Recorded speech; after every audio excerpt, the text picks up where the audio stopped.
Hi everyone, I'd like to thank you all again for coming today and supporting me as I present my speech to all of you. The purpose of this speech is to promote a value that I truly believe in. This value is the simplicity of the value of a human life. No matter how small the life may be, we must fight to protect and to preserve the life of the unborn babies. We must be the voice for those who do not have one. One day I was sitting in church, and unexpectedly, we had a service about abortion. And even more unexpectedly, this lady from the congregation got up and shared her story. And her story was that she had been fighting the guilt of having an abortion when she was younger for years, actually for decades. That's when abortion really struck a chord in me because I realized that that didn't just affect her, it affected her baby, and it just overflowed into other aspects of her life. If you or a friend were put in the situation to end a pregnancy, what would you do? I think that it's very important to talk about this issue because when it comes down to it, as much as we would like to firmly believe that we would not take the life of our child, we need to take it very seriously because you never know what you would do exactly in that position. You need to know what you believe in. You need to know where you stand on this topic so that you can make the decision that is best for you and yourself. Or if someone came to you, that you can best educate them to make the best decision for their life. My desire is that everyone in the audience here has a clear view on the issue of abortion. My goal is to make them aware of the topic that they need to take a stand on. Too many lives are being lost due to abortions in America. I support pro-life view on this issue. I believe that we should be protecting the life of the unborn. I'm going to go through 4 main reasons why I support this position of pro-life on abortion. Planned Parenthood claims that 3 out of 10 women in the U.S. have an abortion by the age of 45. This statistic shocked me, to be honest. I think abortion is way more common than we are led to believe, or we may think. Killing an infant is known to be one of the most heinous crimes a person could commit. Yet, why is it so different to kill an unborn child that is still in the womb? Someone can go to jail for killing a pregnant woman or for killing a baby, but if it's in the womb, it doesn't matter. Schwartz wrote in one of his articles, "Life in the womb is part of life. It's where development starts. Your life begins there." I believe, secondly, that every life has limitless potential.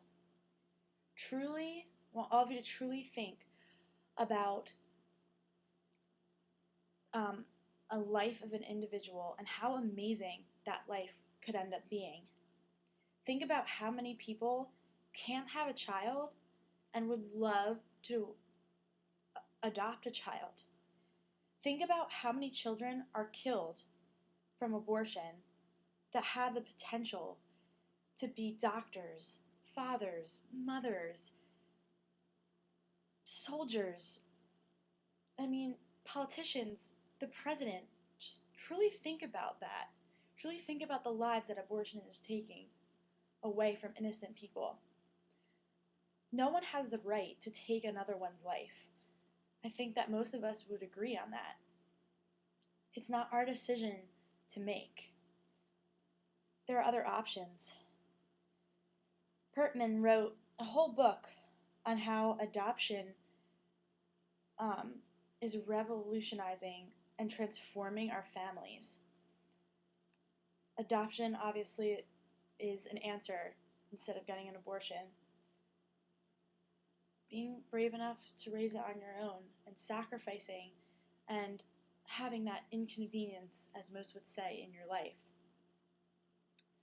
Thirdly, I believe that life should be protected from the moment of conception to the moment of natural death. If the dignity and the value of the human person does not begin after birth, nor at birth, nor sometime during gestation, then human personhood begins at contraception. That's what Kanzor wrote in 2010. We must describe how a cell from a father and a mother combine to form a new genetic individual. A new genetic individual. That's what Webster wrote when he was talking about embryology and how life is formed at conception. At the end of an 8-week, at the end of 8 weeks during your pregnancy, the external features of the embryo are recognizable. Eyes, ears, mouth are visible, fingers and toes are formed, and the limbs of the elbows and the knees have joints. That's something else that Webster pointed out in his book on embryology. Another point that I would like to point out is that there are many mothers that are trying to save their babies' lives in the first trimester. Schwartzberg writes about the first trimester and how he has tried to develop laparoscopic procedures to save life in the first trimester. Schwartz also points out, doctors treat a preborn child just as any other patient. If I was pregnant right now and I wanted to try to save my life in the first trimester, a doctor would try to do that, treat my baby as a patient just as he would treat me. Preserving life after contraception is precious to most mothers. That's why miscarriages are so mourned. My last point is that I'm going to talk about the ever so famous Roe versus Wade, which will be ever known as the start of women's rights and the end of pregnancy in America. America went down the alternative route of declaring abortion a constitutional right. The U.S. Supreme Court decision in Roe versus Wade was a tricky one. However, I'm going to read to you what they came up with, and this is something that Munson wrote in 2009. The case balances the woman's privacy right against a state's emerging interest in its future citizens, creating a compromise that would allow abortions in the first half of the pregnancy with few restrictions, while opening the door as well to late-term abortions. Jane Roe started this in March 1970. I quote, she claimed that the Texas statutes were unconstitutionally vague and that they abridged her right of personal privacy protected by the First, Fourth, Fifth, Ninth, and 14th Amendments. Another quote from her that she said, by an amendment to her complaint, Roe purported to sue on behalf of herself and all other women. In conclusion, now that you understand my 4 main points and why I chose pro-life and why it's so important to me, I ask that you make a decision and stand up for what you believe in.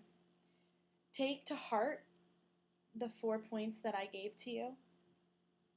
Thank you for listening to me tonight. It is important that I get to share what's important to me with you. And I hope that you truly take this for what it is and educate yourself more on the issue. My desire is that everyone in this room has a clear view on the issue of abortion. My goal is to make you aware of this topic, and so that you can take a stand on it for yourself. Too many lives are being lost due to abortions in America. Please educate yourself, make a difference. Thank you for letting me share this with you tonight.